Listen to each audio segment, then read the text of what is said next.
Hey everyone, welcome to the Rocky Talk segment. I'm your host, Riley Haltom, joined by Caitlin Gill and Matthew Solitsky. We got a lot to talk about. Let's dive right in to some NFL action. Caitlin, we'll start with you. Which of these injuries will have the biggest impact on their respective teams? Well, I feel like the obvious answer is Anthony Richardson. I mean, losing your QB1 is obviously the biggest factor.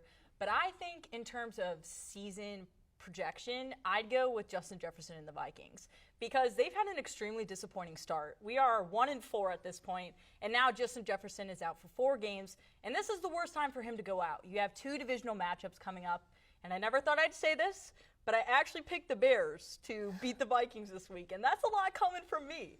And then you got the 49ers coming up. That's an obvious loss. And then Packers and Falcons could be back and forth. So I'm not saying it's over, but what is over, basically, is his race for MVP and Offensive Player of the Year. I mean, 4 games out is a huge deal. And right now he's sitting at 36 catches for 571 yards and 3 touchdowns.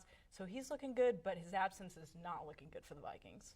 I like how you said that. You said, I'm going to go Jefferson, but anytime you lose your quarterback, it's a bigger deal, which is why I'm taking Richardson. We'll comment on that. I will say, number one, Justin Jefferson is basically their whole offense. Well, and he is arguably Richardson's QB1. the best wide receiver in the league. So I think that's a huge dent in the Vikings offense right now. And obviously, but the Colts was anyone really expecting anything from the Colts this season? Oh, I mean, you have a rookie Vikings were the guests for the the second place in the NFC North, and now they are probably going, can't be worse than the Bears, but they could be last place. So I think it makes a huge dent in their offense. Obviously, QB1 is a big deal, but so is wide receiver 1.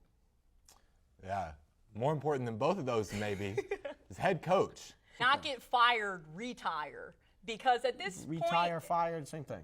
Being here after the Brady-Belichick debate, everyone's like, who made who? Obviously, different times, but right now they had a 34-0 loss to the Saints Sunday, and before that a 38-3 loss to Dallas. And the Patriots have never lost a consecutive game by 34 points, and that really says a lot. And Belichick's response to this is the Patriots need to start over. No offense, he's 71. I don't know what restarting you're going to be able to do with him. And in terms, he did pick a long snapper in the first round. So I think he's picking his own weapons at this point.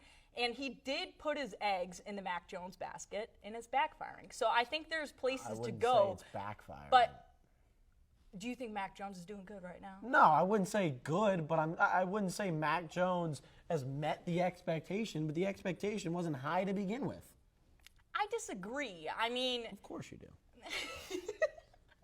He's coming in a strain of quarterback madness, and Jordan Love, we'll get to him in a little bit, but Mac Jones is trying to fill the shoes of Tom Brady. Is that possible to do? No, but it's not working well for them, and the Patriots are just disappointing. So I think you cut your losses and just call it quits. Kraft would be making a colossal mistake firing the greatest coach to ever coach the game of professional football. It's not even a close debate. But he's also at risk right now. Brady's going, he's not going to be the winningest coach because they're losing so much. He doesn't care. You're going out on a high note or a low note, and right now they're on a low note. So that's all I got to say. Cut your losses while you're down. All right. Yeah, speaking of a low note, Caitlin, are you still loving Love? Of course, I still love Love. It is week 5, y'all. RELAX. Relax. He's got to have time to grow, and he's working with the youngest offense in the NFL right now. I got a few notes of comparison, and before I get to this, everyone's telling me, stop comparing them. He's not Aaron Rodgers. But it is the same circumstance. I'm fully aware. I don't want him to play like Aaron Rodgers. I want him to play like Jordan Love. Create your own identity on this team. We're 5 games in, and you can argue he's been playing for 3 years. And they stink. Does the Packers stink. They're 2-3. Does preseason football prepare you for the top defenses in the NFL? Absolutely not. And at these points of comparison, Rodgers didn't have the greatest first year ever in terms of Rodgers criteria. He had 4,038 yards, 28 touchdowns, and 13 interceptions. That big 13 doesn't look so big compared to Jordan Love's 6 right now, but there is time. And through 5 weeks, he's got 1,083 yards and 8 touchdowns. So there's definitely room to grow. And the one point of comparison I also will make is their weapons. Aaron Rodgers walked in with 9-year Donald Driver and 2nd-year Greg Jennings. These are Packers greats, and they took time to develop. Are you going to say they are Packers greats? Who's going to win the race, a snail or a cheetah? It Donald doesn't make any Driver is sense. going to win that race. You can't compare Rodgers and No, but and- here's what you can compare. Love's weapons is second-year Christian Watson and Romeo Doubs, and then you have first-year wide receiver Jaden Reed and rookie tight ends Luke Musgrave and Tucker Kraft. And That you're is 2 a and 3. whole different offense than Yeah. Aaron Rodgers was working and you're with. 2 and 3. Yeah, Yeah, but you got to have time. It's week 5. There are so many teams like the Bengals. Are you going to say Joe Burrow's done? the 'cause he Packers hasn't are been supposed to be playing good well? at the game of football this year. I mean, look at the weapons. No, they but have. here's the thing. What were the expectations for the Packers? Mid. 500 Mid doesn't look season. like 2 and 3. Do you know who has the worst completion rate in the NFL? Do you know who it is? Tell me, Matthew. It's Jordan Love. It is the same situation, though, in the sense of Aaron Rodgers had the shoes to fill of Brett Favre. And when Aaron came in, everyone's like, who's this dude? Like, this ain't our QB1. Jordan Love, we believe in him, and that's the key factor. It's glad also on Matt belief is over LaFleur everything. because it's on him to make the game plan easier. We don't have escape routes for Love. And throwing the ball in the end zone, trying to win the game with 44 seconds left, yeah. what are you doing? Yeah, I believe in winning the lottery, but, we Hey, haven't got Love, there yet. lottery, both start with Let's L. go. Boom.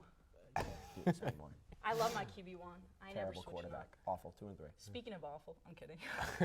And the biggest advantage for Miami is their speed.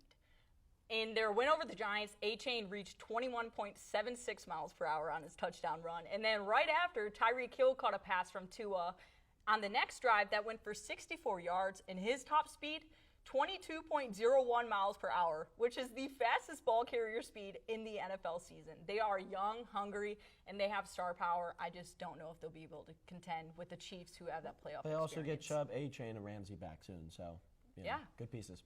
But moving on from the NFL, we got NBA. Caitlin, kick us off. Don't mind if I do. Matthew, Riley. Care to guess my number 1 seed for the East? Matthew? Got any guesses? Go.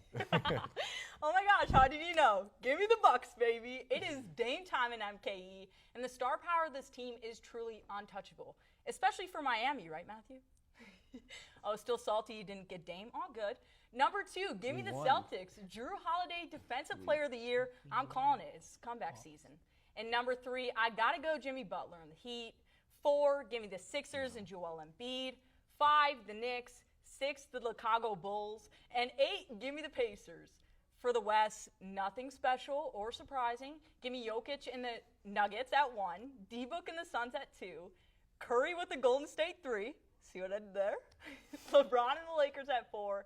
The star-studded Mavs at 5. OKC at 6.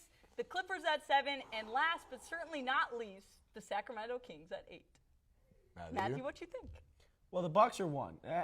The Bucks were 1 with or without Dame, right? You're talking about arguably That the is deepest music to my team to ears. ever play in NBA history. Oh, They Matthew, are keep talking. so deep. Their bench is, I've never seen it before. Okay, I'm going to go off the rankings. I definitely think the dark horse team to look out for this season is the Minnesota Timberwolves.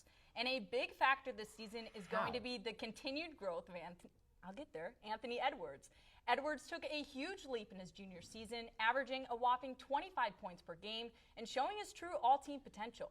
He's already showed his 4th-year growth spurt in his time with Team USA. And for Minnesota, defense is going to be their brand. Jaden McDaniels, Rudy Gobert, one of the most elite rim defenders of the century, and Kyle Anders, another elite defender, are sure to give this league a good scare. No, they would have to have Anthony Edwards put up 54 points a game in order to make that Hey, happen. who knows? but, We said dark horse. yeah, Miami that's a Heat, pretty everyone dark expects horse. Well, that's about all the time we have for this segment of Rocky Talk. We appreciate you all for watching. We're going to throw it back to the Orange Zone guys right after this.